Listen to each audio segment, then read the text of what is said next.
Greetings and welcome to Hexed Encountered. I'm Joe. We are continuing our rules overview for the East Front series from GMT Games using Army Group Center, or Barbarossa Army Group Center, 1941 to be precise. And we've already covered kind of the basics of the game in Part 1. Part 2, we talked about supply and movement. And here in Part 3, we're going to tackle combat.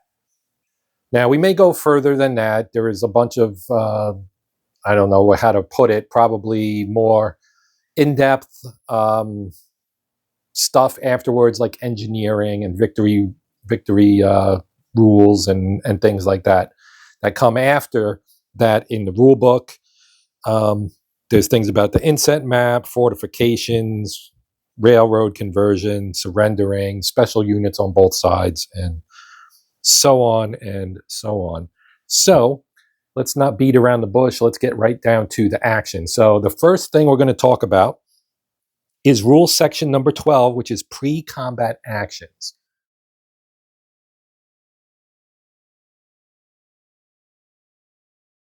So combat in the East Front series doesn't just happen automatically when units are adjacent.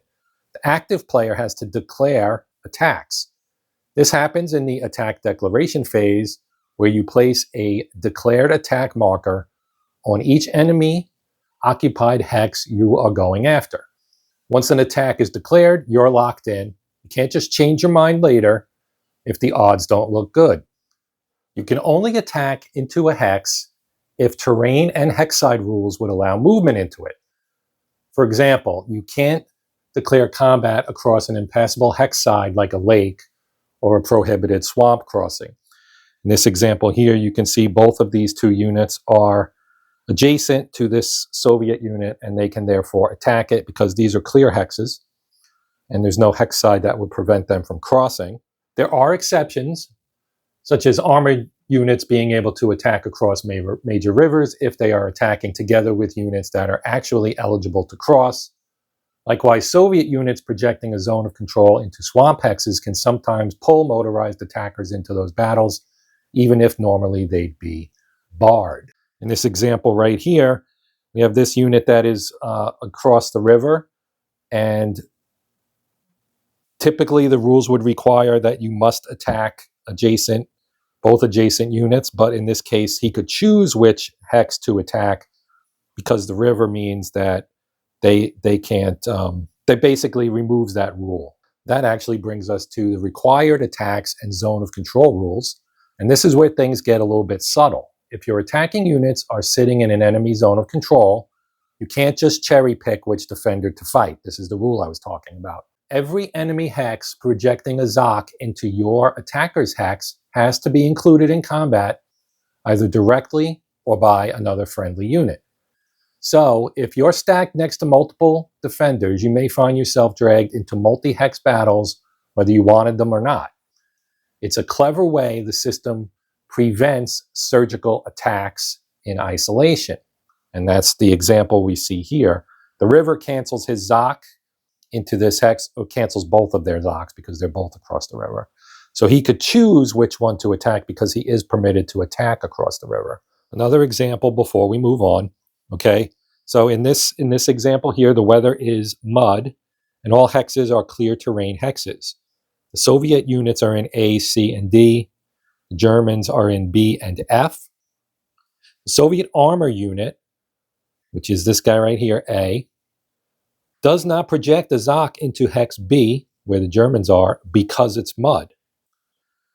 And motorized units only project zones of control into adjacent hexes through hex sides crossed by motorways, roads, or railroads, or into town or city hexes. None of that is true.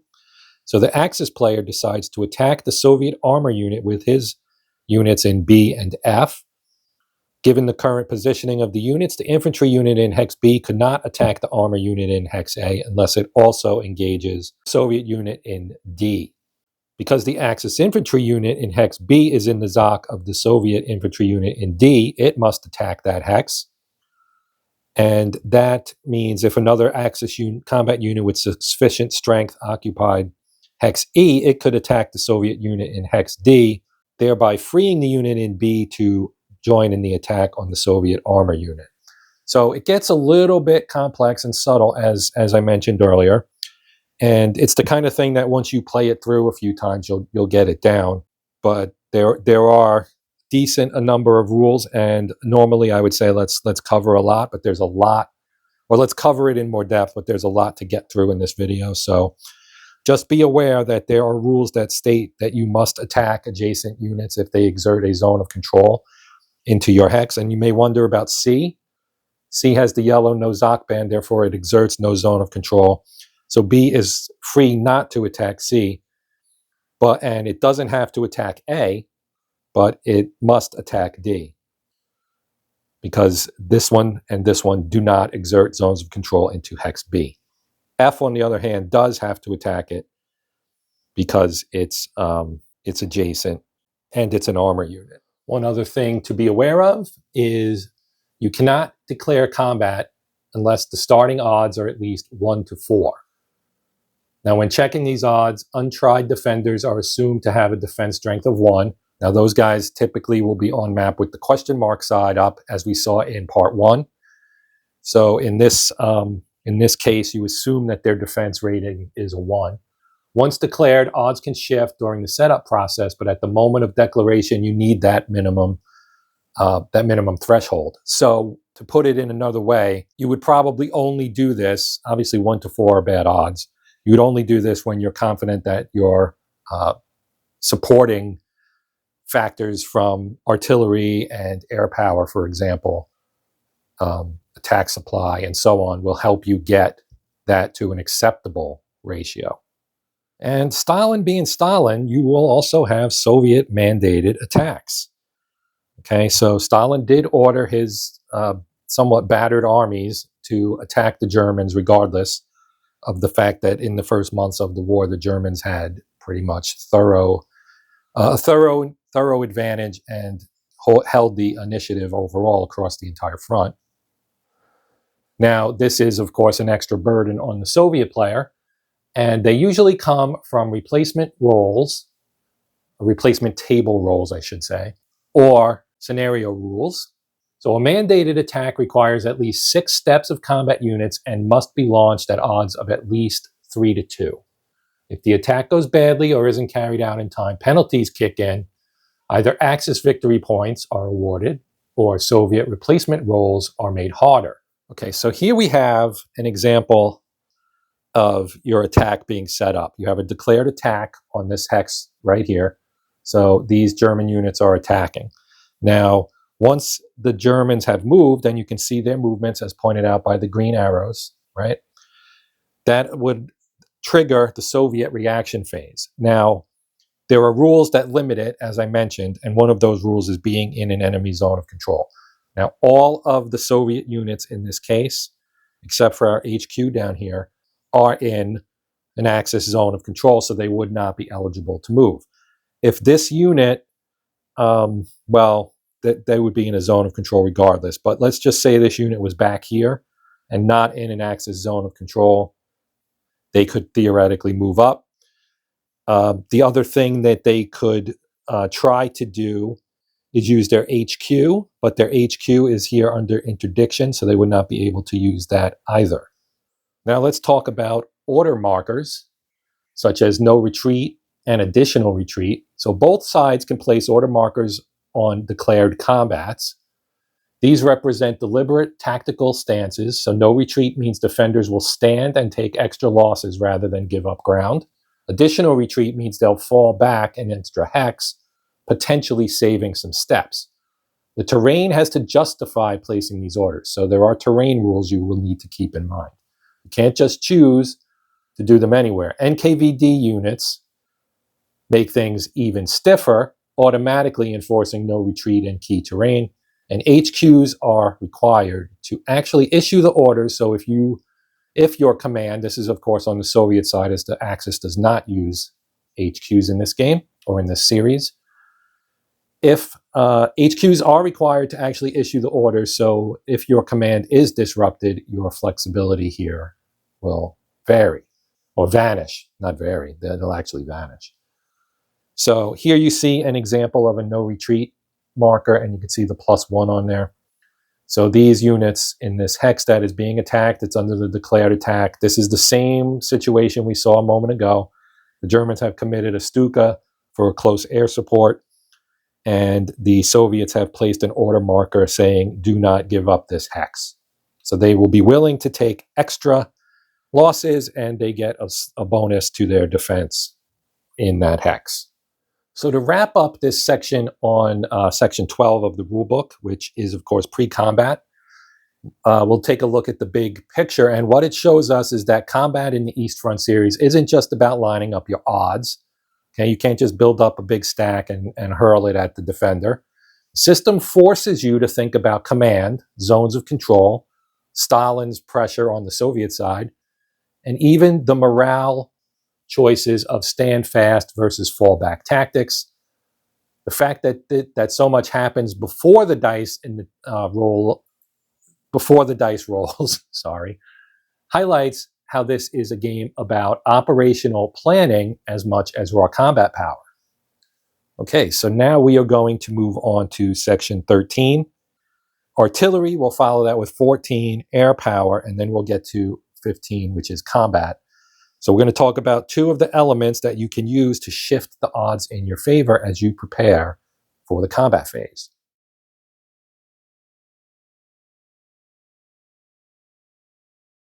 All right, artillery time. So artillery in the East Front series is one of the most important support systems. Unlike combat units, artillery doesn't attack by itself. It provides fire support to attacks or defense. The way you bring guns to bear can make or break an operation. So types of artillery. So artillery units are on-map counters, and you can see some of them here. Okay, so it's Axis artillery in general is stronger and more flexible than the Soviets. They can often combine multiple batteries into one attack. Now, Soviet artillery is more limited, sometimes restricted to one battery per combat unless special HQ rules allow them to use more. Then you have super heavy artillery, and they have longer range, but they have cumbersome movement, and they also draw a lot of supply. And then you have railway guns that can appear in some of the scenarios, and in some of the modules as well.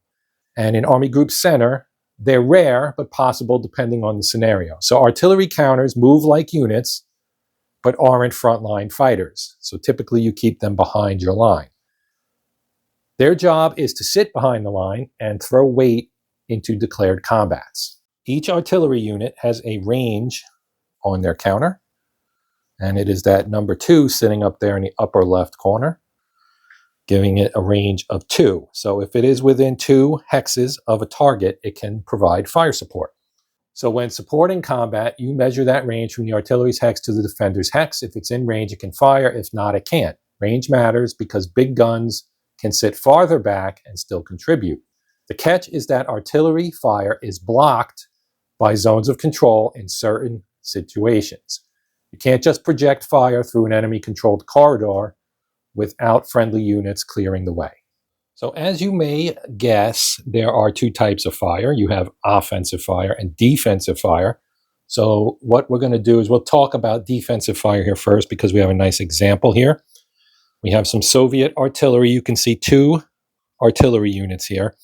Now, because there is no HQ around, and HQs are one of the ways in which you can get more than one artillery unit to support an attack or a defense. In this case, of course, it's defense, but there is no headquarters in this shot, as you can see.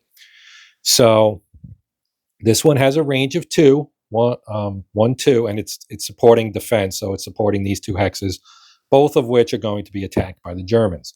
So you have 1, 2, and 1, 2. They're both in range. You also have this unit, which is actually well within range because it's sitting in one of the attacked hexes. So you have a couple of options here. This unit here and this unit, they can't both fire. This one, as I just mentioned, can support this hex or this hex. So your choice would be, do I want to support here or here? Right? Now this one, we have a defense here of 2. Okay, middle number is a 2. since he's not using his artillery, he's using his defense strength instead. That would give them a defense of 3. His attack strength is a 2, which is his support. So this would make that a 5. Now down here we have a 4. So he could also, and he has to do one or the other, not both. He could throw his 2 here and make this a 6. So you have the choice of going 3 and 6 or 4 and 5. And it would be up to you as the Soviet commander to determine which one you want to take. Now let's talk about our offensive fire, which requires an attack that has been declared during the planning phase. And then offensive artillery almost always requires attack supply, so you would need an ASP to fire the guns. Without an ASP, you can't call in the barrages. Now here I don't have one out. I could get one, but it's just one of the MSU trucks. And let me grab one. I might as well. So it could also be a dump, but we'll use one of the trucks. So let's say it's sitting here. It could be further back, but we'll just put it right there. Okay, so there's our attack supply, and it could even be on its 2 side here so that it would have 2 attack points, right? Now, that would allow both of these German artillery units to fire. Okay, so now artillery adds its combat strength to the attack total or the defense total, depending on its assignment. So it's always its attack total. It only uses its defense total when it is defending in a hex and not using its artillery. It's just its intrinsic defensive ability, like we saw in the previous example. So in this example, we have an offensive attack. This rocket artillery has an attack rating of 3, and this regular artillery has an attack rating of 1, and this one only has a range of 1, you may see up there. So let's just slide him here so he's adjacent. Okay, that's a risky spot for him to be, but for example purposes, we'll stick him there anyway. So now they would contribute their factors to this attack, and they would add a total of 4 to the attack. So in this case, we would take our attack from, if we look at this stack, we have 8, 11, 14, 17, 19. We would add 4 more and get a total of 23. And then we would look at the defenders here, and they get a strong point. So they have 3, 4. So that would be 23 to 4, which would be a 5 to 1 odds. So pretty good odds for the attackers there. Okay, so talking about why the Axis can use a little bit more, can use multiple units, and the Soviets generally cannot, is more about the coordination. So the Axis is generally has more freedom because multiple batteries can combine. The Soviets often only 1 battery per combat unless an HQ is active and operational, in which case more can join. This reflects the historical doctrine. German corps artillery was centralized and coordinated, while Soviet guns were often fragmented and poorly directed in 1941. Of course, the Soviet artillery got a lot more effective as the war wore on. Okay, so let's talk about special artillery really quick. You have the super heavies that I mentioned. They are thick and they are large siege artillery meant for cracking forts and or cities. They have a high strength but short legs in terms of movement. Then you have railway guns with immense range and power but restricted to rail hexes, and rocket artillery, such as that guy right there, which has high firepower but limited uses. Okay, so each has its niche, and while not always present in Army Group Center, they illustrate the system's depth. Now let's talk practical tips for artillery. Always check the range before committing. It's easy to overestimate what artillery can reach, as I did with my rocket right there. Remember that artillery strength is only added if the ASP is paid for in an offensive attack. Defensively, save your artillery for high-value hexes like cities or river lines. Don't stack too much artillery in one hex. It counts for stacking limits and can become a tempting target for overruns, which we'll talk about later. So big picture-wise, artillery in the East Front series is not just extra factors. It's a scarce, supply-hungry resource. The Germans will use artillery to punch holes. The Soviets will use it to stiffen key points. Managing where and when to commit your guns, and ensuring ASPs are in place to fuel them is one of the most important operational skills you'll develop in the system.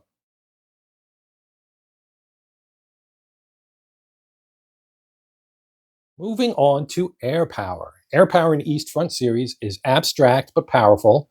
Instead of moving across the map like ground units, air units live in readiness boxes like these and are committed to specific missions when needed. Their presence can swing a battle, choke enemy movement, or keep reinforcements from arriving. So let's talk about air units and readiness. They don't sit on the map like in an air base during normal play. Instead, they cycle through the air readiness display, and we see the Soviet here on the left and the Axis on the right. So ready at the top means they are available to fly missions. Flown means they've already been used this turn or perhaps in a previous turn, because you may not recover, but this is where you would recover from to become ready. Then you have damaged, which is temporarily grounded and recovers more slowly, but will eventually make its way with some lucky die rolls to the top box. And destroyed, which means they're eliminated, and they would be it would require replacement points to bring them back. So each turn during the air readiness phase, which we talked about in part 1, you roll for recovery. Weather can affect these rolls, and storms can ground ready air. So here you see there are die roll modifiers. Here in your flown box, you have die roll range.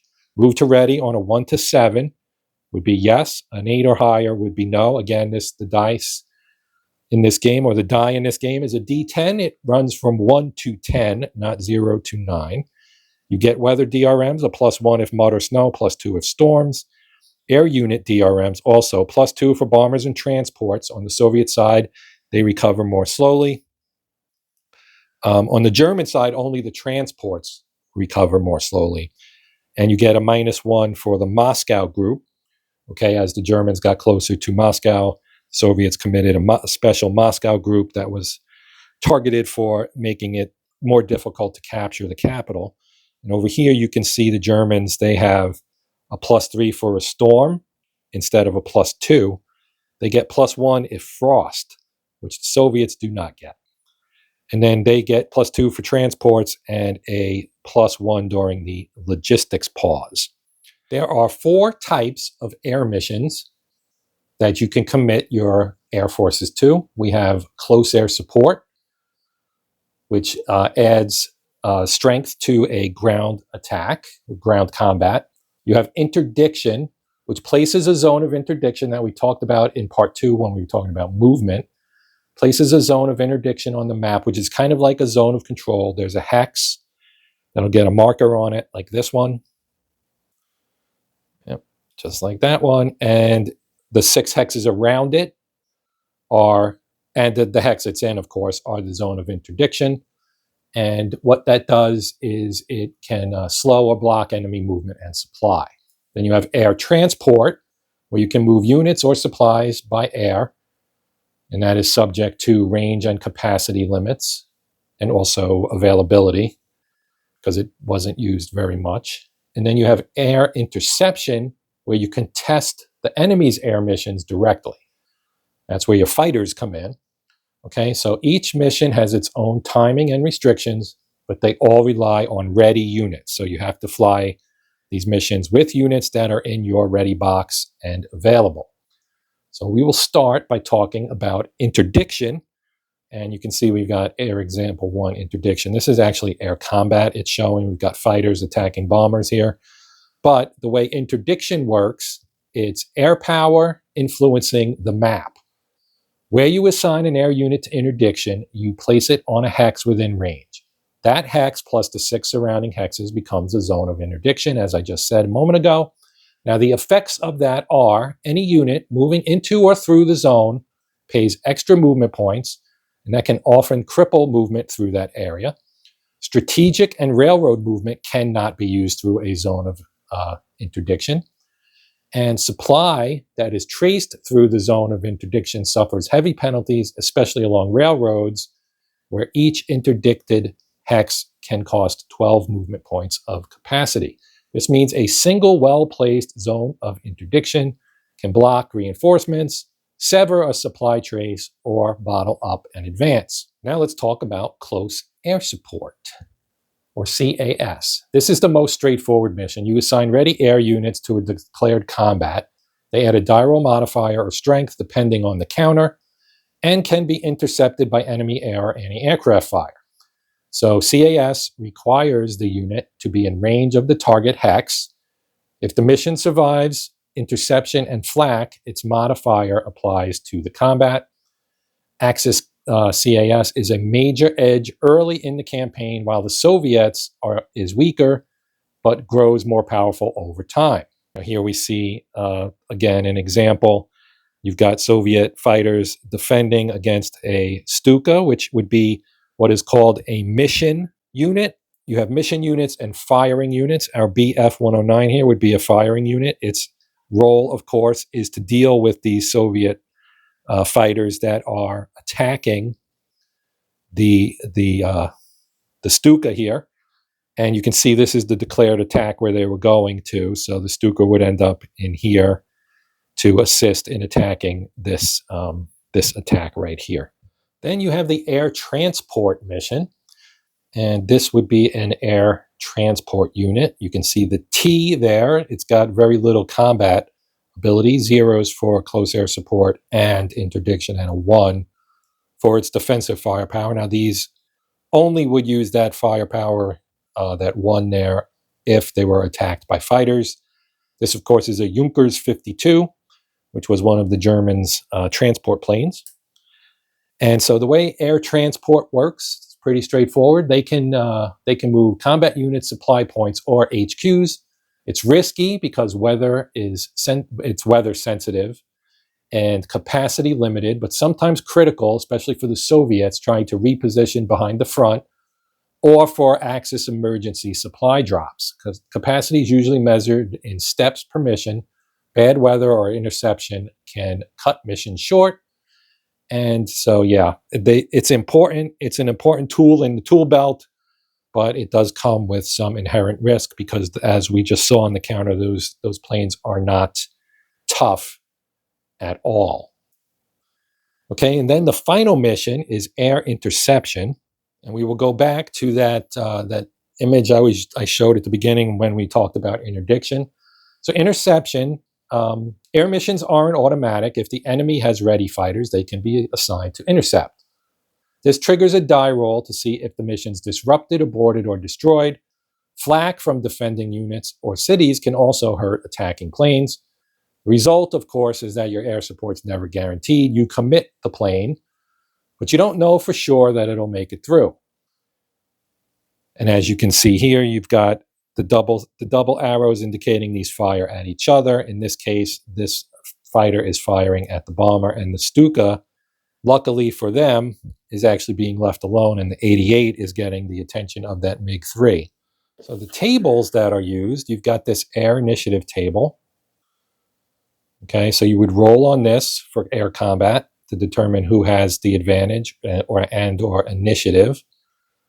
Right, and then you've got your AA fire, so your anti-aircraft fire, and then DRMs for that as well. And then, of course, over here, we have our air combat table, and you can see the the air combat differential in terms of attacker defender, and it tells you who gets X'd out. Okay, and so you can see X is destroyed, D is damaged, A is aborted, and no effect. Then there's also, this is all on your player aid card, the same one that has the terrain effects chart, so just keep that in mind. There's all kinds of great information and tables in these player aid cards. I know I haven't shown them often, but they are there and are a great resource. So let's talk practical advice for air power. Use your close air support sparingly but decisively. Air units cycle relatively slowly, and you may need them for interdiction later. Interdict rail and road choke points. Cutting supply or reinforcement movement is often more valuable than adding a DRM to combat. Mind the weather. A storm turn can ground your entire air fleet. Don't overcommit the turn before if you see it coming. Axis versus Soviet balance. Early on, the Luftwaffe dominates, but as the war grinds on, Soviet air power increases, and you'll feel it in replacement roles and interdiction capacity. So, big picture, air power in EFS isn't about massive dogfights. It's about shaping the ground war. Close air support makes key attacks succeed. Interdiction reshapes the map. Air transport and interception provide flexibility and friction. Like artillery, air missions consume limited resources and must be allocated carefully. The Axis player who throws away every Stuka into one big battle may win that fight, but the Soviet player who uses interdiction to choke the Germans' rail supply may end up winning the campaign.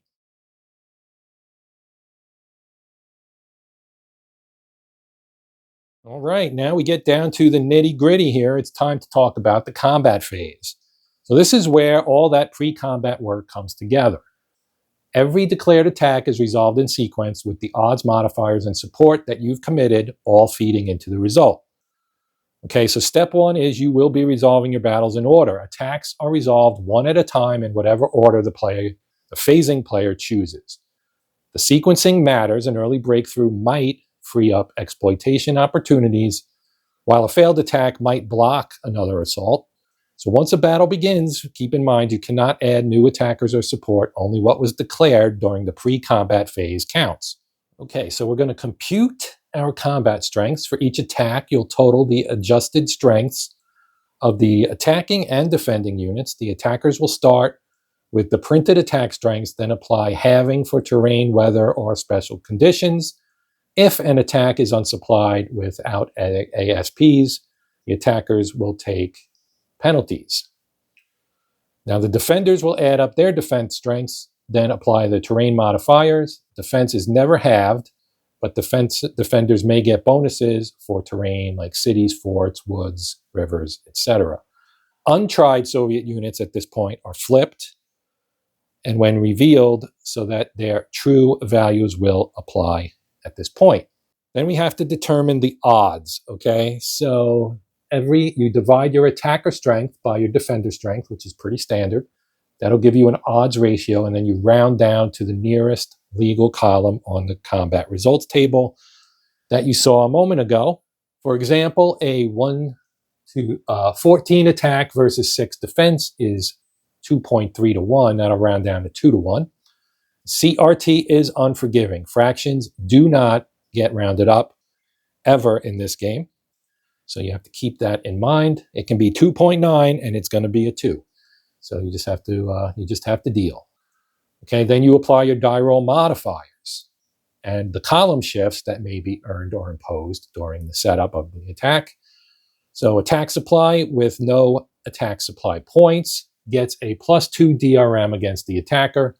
Artillery, offensive artillery may give you a -1 or -2 DRM. Air support, close air support, at this point that survives any interception attempts and or flak, adds its modifier. Your divisional integrity, we haven't really talked about that, but if you have if you have a bunch of units all from the same unit, they get a favorable shift or die roll modifier. Combined arms means armor and infantry where terrain permits. That will also give you a bonus. And then your terrain and your weather, so you're defending in a city, swamp, fort, or mud turn, that all can add positive DRM for the defender. And then the orders markers that we talked about earlier, your no retreat or additional retreat will adjust your combat outcomes in more subtle ways. And that net result makes the difference between a bloody repulse and a clean breakthrough. So now let's walk through the attack. Okay, so this is from your playbook example using scenario number 1. So our German Panzer Division has moved up here and has declared an attack on this stack, which has a strong point as well. And it was reinforced during the reaction move by the Soviets. They moved one of their regiments up into here to bolster the defense. There's also orders here. Now you can see it just says orders. when you're playing two-player, you don't reveal whether you've given your units a no retreat or additional retreat. Sorry, I was blanking on it there for a second. The Germans did manage to get one Stuka through to provide close air support. Now, he won't stay on the map. Okay, you can just say that he has succeeded, and then you look at his counter and you see that 2/2. First two is CAS, close air support. Second is interdiction. That is a DRM. The Germans will get a -2 DRM for this, and you would simply take this and put it in the flown box because he is done. And you know that you got a -2 DRM there for that. Now, in this case, the Soviets do not have any aircraft or anything, so there is no, the attack goes through automatically. I didn't mention that, but the Stuka will be adding its -2 DRM. And attack supply in this case is automatic, so the Axis player allocates the 4 available in-range artillery support points. That would be your rocket, which is part of this stack. It's on the bottom, as well as your regular artillery. So Axis attack and support points total 20 points. Okay, so that's what it adds up to, which is what it was planned for. The Soviet defender total, thanks to that reaction movement, is now 9 defense and support points. The final odds level for the attack, which aren't all that favorable, is just 2-1. So that's 20 divided by 9 with the fraction dropped. Now, since the Soviet player has placed orders, the Axis player could himself have also placed orders, but he has chosen not to do so. The Soviet player will get a +1 DRM for the strong point in his hex, and he will flip his order marker over, showing that it is in fact no retreat, which will give them an additional +1. And they now have a total of +2. The Axis, of course, receives that -2 for the Stuka and another -1 for the Panzer Division integrity, because 3 of the 4 18th Panzer Division units are attacking together. The Axis player declares engineer effects, because the 413th engineer can, if declared, also provide a -1 DRM against those fortifications, the strong point. CAB cannot be declared because the defending units are in a non-destroyed fortification. So the total Axis DRM is -4. You net them against each other, and you get a net of -2. Now the Axis player will grab the CRT and roll the die. The result is a 3, but you modify that by subtracting that -2 DRM to yield a modified die roll of 1. Now you cross-reference that against your CRT, and this is really zoomed in, but luckily for us, go to 2-1 there, right in the middle, and 1 is the second one right there, and you see that it says 2R and nothing for the attacker. Okay, so our result is a 2R. So the defender must lose 2 steps and retreat. So the Soviet is going to remove his BTTU, which is this unit right here. So he's gone. And his 18th ZAP. And this is the ZAP unit you've heard about before.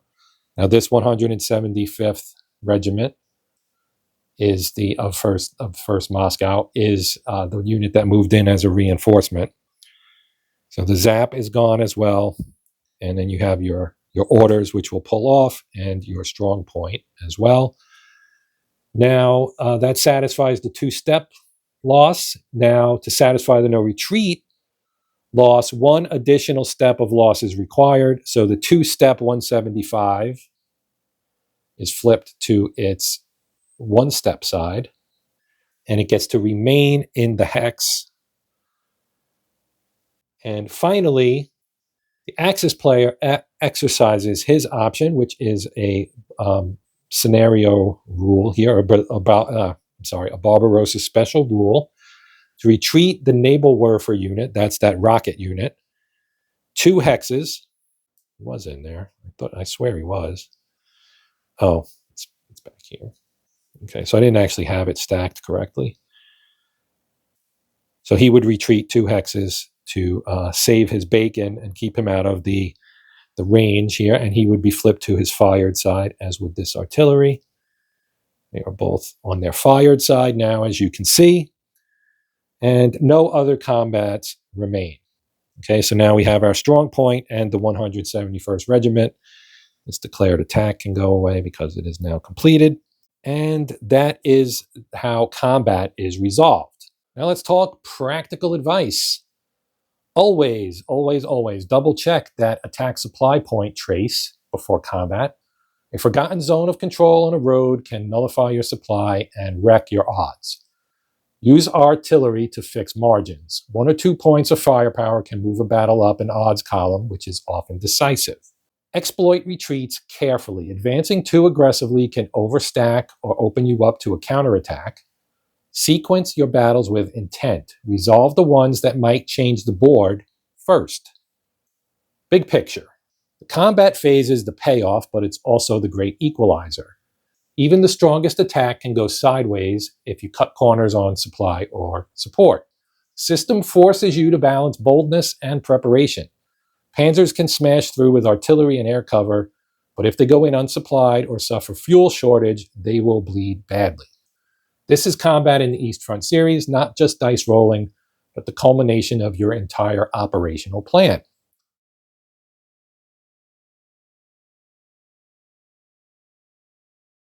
Now we'll move to the final part of this video, which will be talking about how to read the combat results or how to deal with combat results. And so reading the CRT result, okay, so the combat result table, which you see right here, will tell you how many step losses each side must take, whether the defender must retreat, and how far. In some cases, it will also tell you that the attacker must retreat, and if any special modifiers apply, such as extra losses marked with an asterisk while attacking without attack supply. Remember, attackers must meet the minimum odds requirement of 1 to 4, if not, the combat cannot happen at all. Okay, so allocating step losses. Each side takes losses as required. They are usually expressed in steps, not entire units.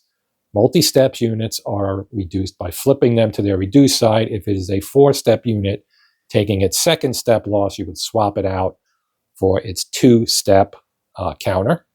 If no reduced side exists, the unit is eliminated. Some divisions have 3 or 4 steps, as I just mentioned. Losses are chosen by the owning player, but within limits. For example, you can't assign all losses to a single unit if larger frontline units are also available. Now let's talk about cadres. Okay, so here is a cadre box, and both sides have one, and it's right above the eliminated box, which is on the left side of the display. Your Axis unit rebuilding track, as you can see there. Okay, so let's say we took this Panzer regiment here, 35th of the 4th Panzer Division, and it got eliminated. You would put it in here. And then, as you see here, one unit moves to the cadre box for the expenditure of 1 of either type I or A point for any type of unit. So you can use the infantry, which is I, or armaments, which is A, to move it from the eliminated box. So once it's eliminated, it can come here, and then it gets put up in the cadre box. And then from here, you can move it to the active box on its 1-step side for the expenditure of, again, for armored units, you would need a type A, so this being a Panzer division, or a Panzer regiment, rather.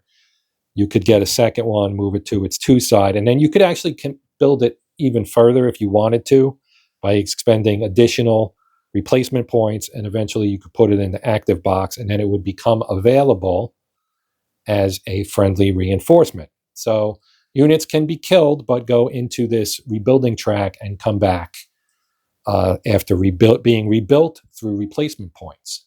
Retreats. If your CRT result calls for a retreat, defenders must pull back the specified number of hexes. Now, we already saw this in the combat example, but just to reiterate for retreating, just to kind of go over the rules real quick. So retreats must avoid enemy units, enemy zones of control, prohibited terrain, and overstacking.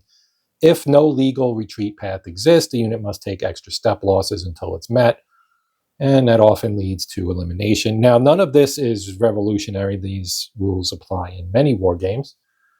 What doesn't in some is this this orders mechanic that we saw here in this combat, where the no retreat converts a required retreat into a step loss, or step losses.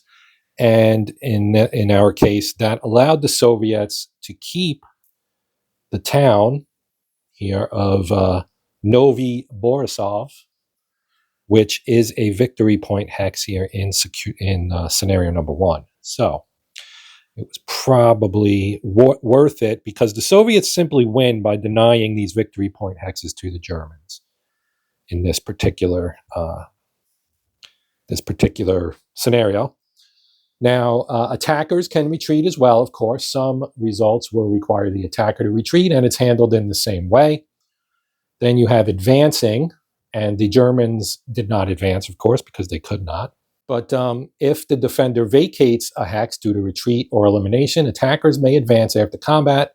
Usually all participating attackers can advance if motorized units were involved.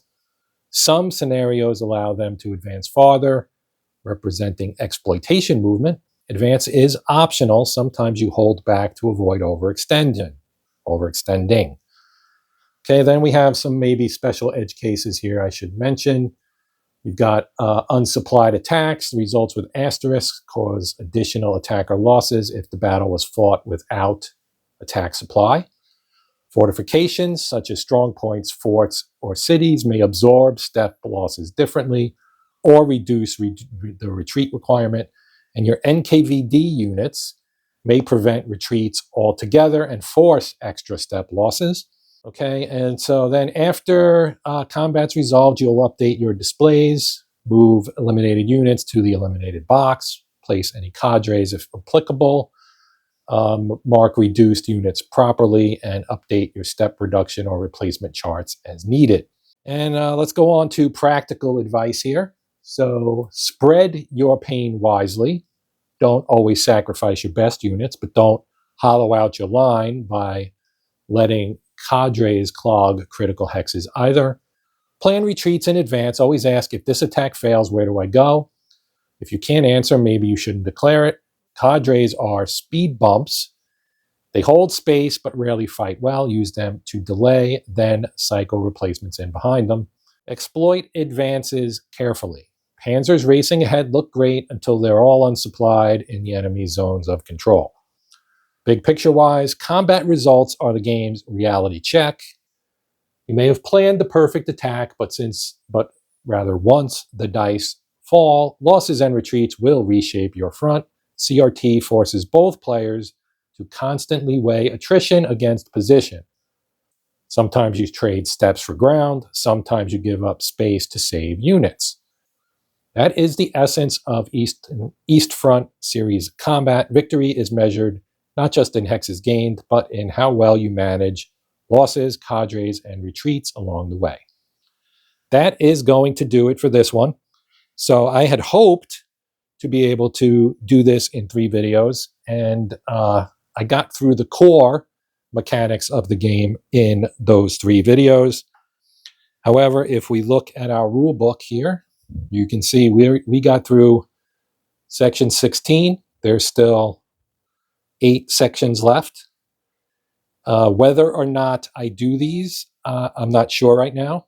They would not be very long. There isn't, I mean, it's not like they're inconsequential, because they're not. They are consequential, but you get diminishing returns. I would like to do them for completeness, but I want to see how this video does. I was surprised that part 2 didn't do better than it has, at least so far while I'm doing this part 3. It's kind of started off slow. Part 1 did very well. And hopefully part 1 will feed into part 2, which will feed into part 3. This one is probably, depending on your particular interest in wargaming, might be the most interesting part, as we are dealing, of course, with where the rubber meets the road, aka combat. So thank you, as always, for watching. I always appreciate your support, whether that's simply watching or whether that is also sharing, liking, and or subscribing. And of course, if you're already a subscriber, I do appreciate that support. And look forward to hopefully you guys coming back and checking out future videos, either in this series, should it continue, or anything else I may do. But we are done for now. So until next time, I am Joe. This is Hexed Encountered, and as always, Happy gaming.